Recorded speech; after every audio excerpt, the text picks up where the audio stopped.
Design के तत्व। आपको पता होना चाहिए कि डिज़ाइन के कुछ एलिमेंट्स हैं that can make your work more manageable.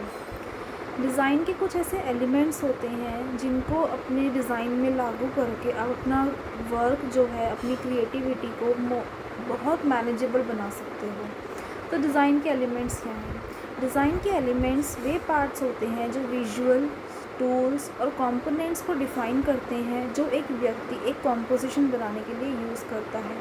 Design के जो एलिमेंट्स हैं वो एक व्यक्ति अपनी रचना बनाने में यूज़ करता है। वो उन चीज़ों को यूज़ करके अपने डिज़ाइन को और ज़्यादा प्रैक्टिकल और ज़्यादा अट्रैक्टिव और ज़्यादा सुंदर बना सकता है।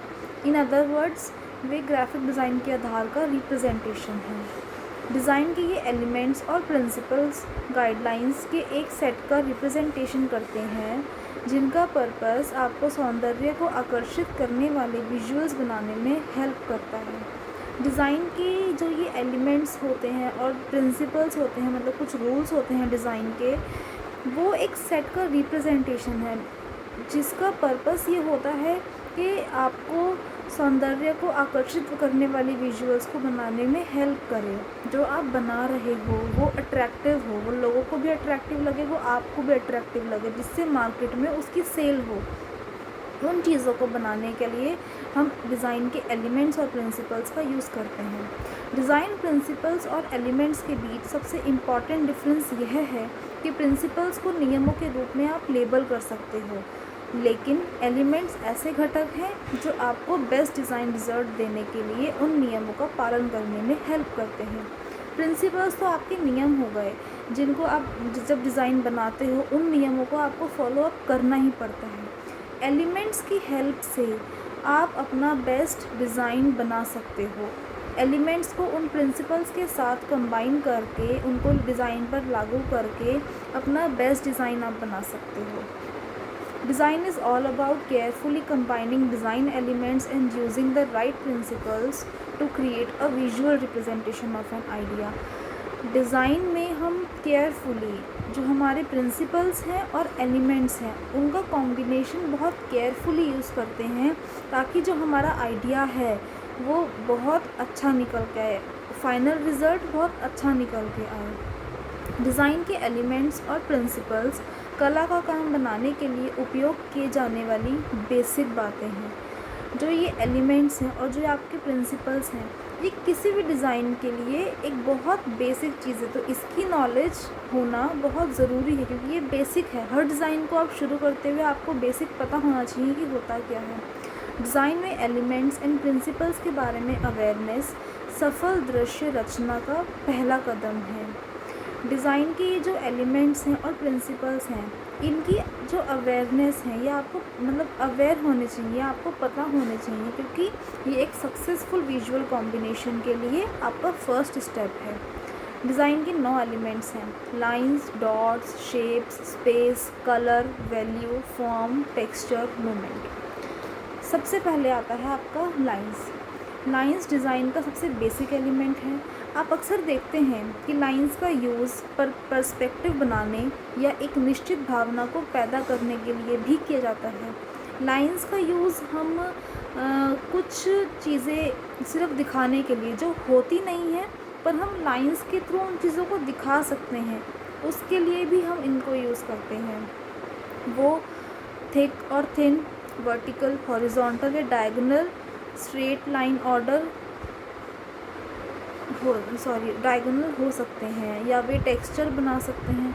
लाइंस आपकी मोटी हो सकती हैं, पतली हो सकती हैं, वर्टिकल हो सकती हैं, हॉरिजॉन्टल हो सकती हैं, डायगोनल स्लांट हो सकती हैं, और या फिर हम उनसे कोई टेक्सचर भी क्रिएट कर सकते हैं। उनको किसी भी डायरेक्शन में यूज़ करके हम एक टेक्सचर क्रिएट कर सकते हैं। एक स्ट्रेट लाइन ऑर्डर और नीटनेस की भावना भेज सकता है, जबकि एक वेवी लाइन मूवमेंट बना सकती है।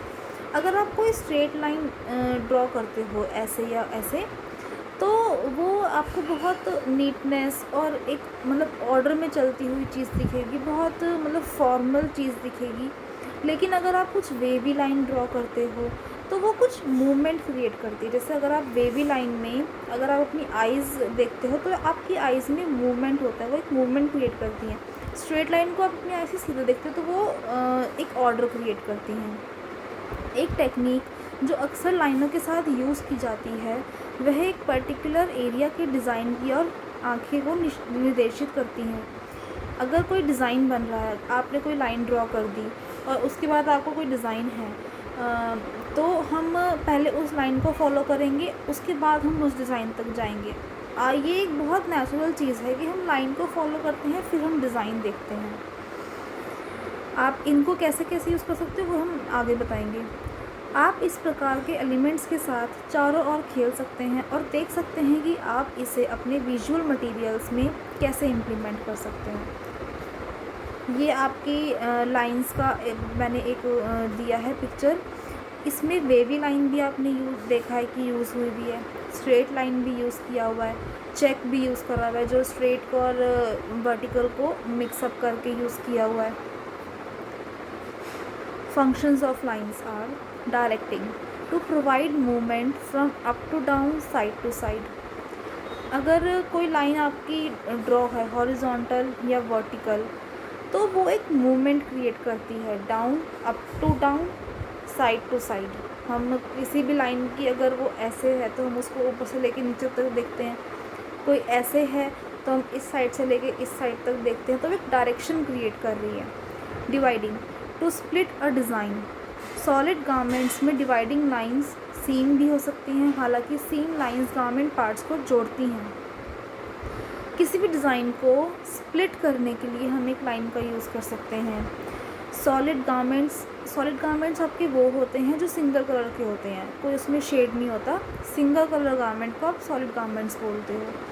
सॉलिड गारमेंट्स में जो डिवाइडिंग लाइंस होती हैं वो सीम होती हैं। सॉलिड गारमेंट्स में अगर हमें कुछ लाइन दिखानी है तो हम सेम कलर के स्पूल यानी थ्रेड से हम स्टिच लगा सकते हैं या एम्ब्रॉयडरी कर सकते हैं, ठीक है। तो उससे हम आपकी लाइन दिखा सकते हैं सॉलिड गारमेंट्स में। हालांकि सीम लाइंस गारमेंट पार्ट्स को जोड़ती हैं, जबकि जो आपकी सीम लाइंस होती हैं वो जनरली गारमेंट पार्ट्स को जोड़ती हैं। कॉलर को टॉप से जोड़ेंगी, स्लीव्स को अटैच करेंगे। हाँ, जनरली सीम लाइंस आपके गारमेंट के पार्ट्स को जोड़ती हैं, लेकिन सॉलिड गारमेंट्स में हम लाइंस डिवाइडिंग लाइन दिखाने के लिए हम सीम का यूज़ करते हैं। Psychological effect. कई तरीक़ों से विजुअलाइज करके लाइंस साइकोलॉजिकल इफ़ेक्ट को व्यक्त करती हैं। बहुत तरह से हम कुछ कल्पना करके साइकोलॉजिकल इफ़ेक्ट को व्यक्त करती हैं। लाइंस कैसे करती हैं? एक थिक लाइन स्ट्रेंथ और अलर्टनेस को व्यक्त करती है। कोई अगर मोटी लाइन है तो वो किसी की पावर को दर्शाती है। एक थिन लाइन वीकनेस और डेलिकेसी को व्यक्त करती है।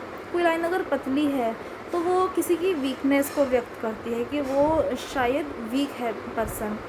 इस तरह से एक आपकी साइकोलॉजिकल इफ़ेक्ट बनते हैं ये।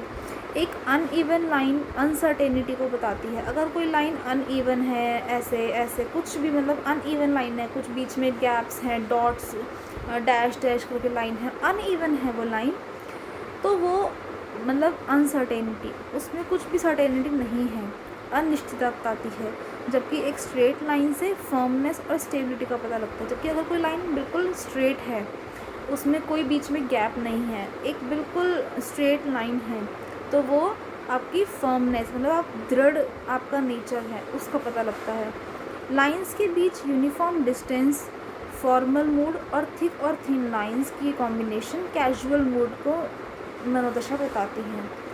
अगर आपकी लाइंस जो आपके गारमेंट में ड्रॉ हुई हुई हैं उनके बीच का डिस्टेंस बिल्कुल यूनिफॉर्म है, बिल्कुल इक्वल है, तो वो आपका फॉर्मल मूड को रिप्रेजेंट करती हैं।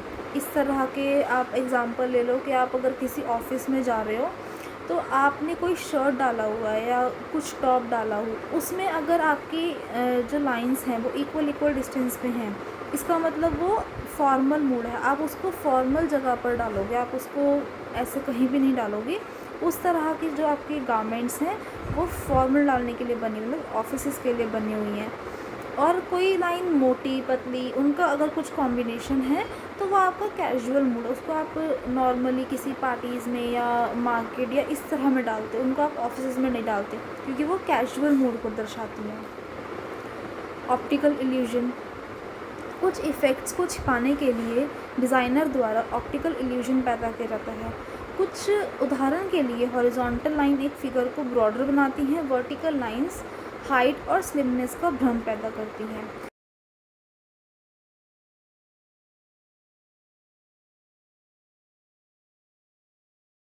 है जैसे कि अगर कहीं पे कुछ हॉरिजॉन्टल लाइंस हैं तो वो आपकी बॉडी को, फिगर को थोड़ा सा ब्रॉड बना देती हैं, मतलब थोड़ा सा वो इंसान हमको नॉर्मल से मोटा लगता है।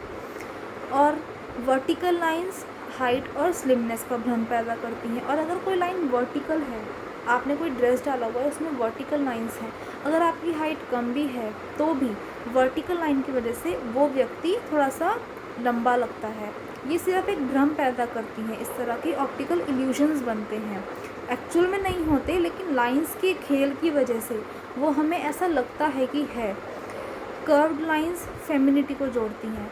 अगर कुछ कर्वी लाइंस हैं तो इस तरह की जो लाइंस हैं वो थोड़ा गर्लिश जो गारमेंट्स होते हैं उसमें ज़्यादा यूज़ होते हैं। तो कर्व लाइन से अगर आप किसी गारमेंट में कर्व लाइन देख रहे हो, कोई भी शर्ट है उसमें कर्व लाइंस हैं, तो वो एक ऐसे लगता है कि हाँ ये किसी गर्ल की शर्ट है। उसको आप बॉय की शर्ट जनरली नहीं बोलते, क्योंकि कर्व लाइंस बॉयज़ में कम यूज़ होती हैं, फेमिनिटी में ज़्यादा यूज़ होती हैं। जिगजैग लाइंस मज़ेदार और आँख को पकड़ने वाली लगती हैं। अगर कुछ लाइन जिगजैग हैं तो वो एक फ़न क्रिएट करती हैं। किसी भी गारमेंट में अगर कुछ जिगजैग लाइंस कुछ भी इस तरह से बना हुआ है तो वो एक फ़न को क्रिएट करती हैं कि हाँ ये बहुत फ़नी है। इस तरह से गारमेंट्स के किनारे में एक संरचना के रूप में इसका प्रयोग प्लीट्स के रूप में भी किया जाता है। जैसे किसी भी स्कर्ट में प्लीट्स बनी हुई हैं तो उनकी जो लाइंस बनती हैं उस तरह के हम मतलब गारमेंट्स में हम उस तरह से भी लाइंस को यूज़ कर सकते हैं। प्लीट्स की जो लाइंस बनती हैं। अब आता है आपका डॉट्स। डॉट एक ऐसा एलिमेंट है जिसमें पोजीशन होती है। डॉट लेकिन कोई एक्सटेंशन नहीं होता। डॉट आप एक सिंगल जगह बस ऐसे डॉट कर देते हो, ठीक है, एक पोजीशन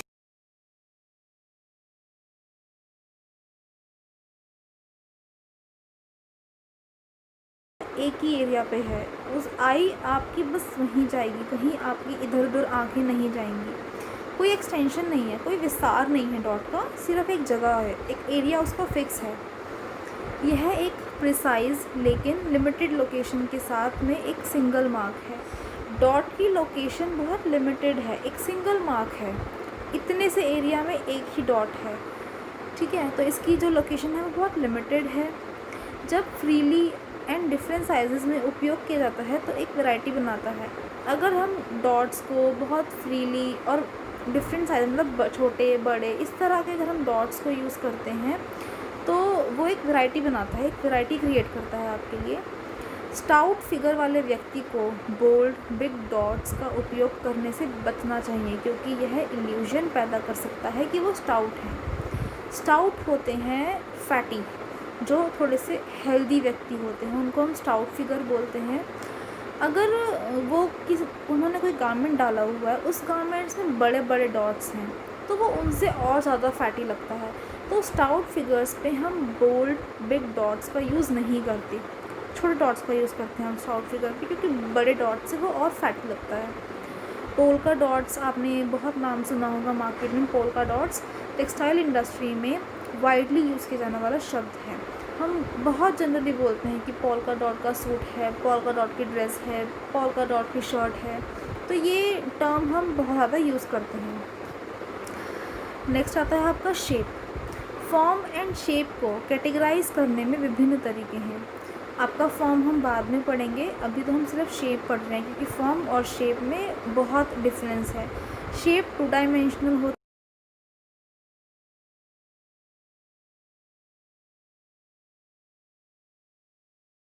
शेप आप एग्जांपल दे लो स्क्वायर। स्क्वायर की ब्रेथ भी होती है और लेंथ भी होती है, हाइट नहीं होती, सिर्फ ब्रेथ होती है, लेंथ होती है, चौड़ाई होती है और लंबाई होती है। यह 3 डायमेंशनल ऑब्जेक्ट का भ्रम भी पैदा कर सकते हैं। किसी स्क्वायर को देख के 3 डायमेंशनल ऑब्जेक्ट्स का भ्रम पैदा किया जा सकता है। 3 basic shapes are geometric shape, natural shape और एब्स्ट्रैक्ट शेप। 2 डायमेंशनल शेप में बेसिकली आपकी 3 शेप्स होती हैं, geometrical shape, square, circle, triangle. Natural shapes हो सकती हैं, किसी लीफ की शेप हो सकती है 2 डायमेंशनल, और एब्स्ट्रैक्ट शेप्स होते हैं। ज्योमेट्रिक शेप्स का स्पेसिफिक मीनिंग है, एग्जाम्पल स्क्वायर ईमानदारी का प्रतीक है, अगर कहीं पे स्क्वायर बना हुआ है तो वो आपकी ऑनेस्टी को दर्शाता है। सर्कल मुक्त क्षण यानी फ्री मूवमेंट के लिए है। सर्कल गोल होता है, उसका मूवमेंट फ्री होता है, उसका कोई एंड नहीं होता, कोई स्टार्ट नहीं होता, फ्री मूवमेंट है वो।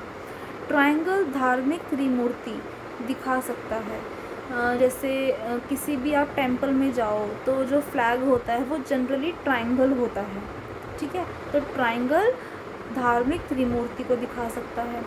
एब्स्ट्रैक्ट शेप एक नई तरह की कला का प्रतिनिधित्व करती हैं।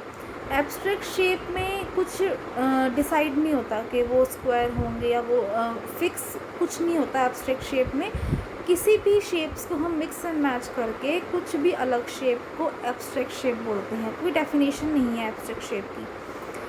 स्पेस स्पेस सकारात्मक या नकारात्मक हो सकता है। स्पेस पॉजिटिव हो सकता है और नेगेटिव हो सकता है। ऑब्जेक्ट पॉजिटिव रूप का गठन करता है जबकि बैकग्राउंड नेगेटिव रूप का। अगर आपका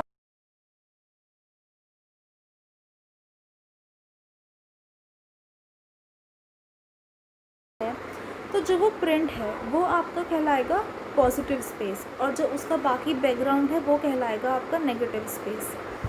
आसपास के नकारात्मक स्थान के संबंध में ऑब्जेक्ट की इफ़ेक्टिव प्लेसमेंट एक रचना में आवश्यक है।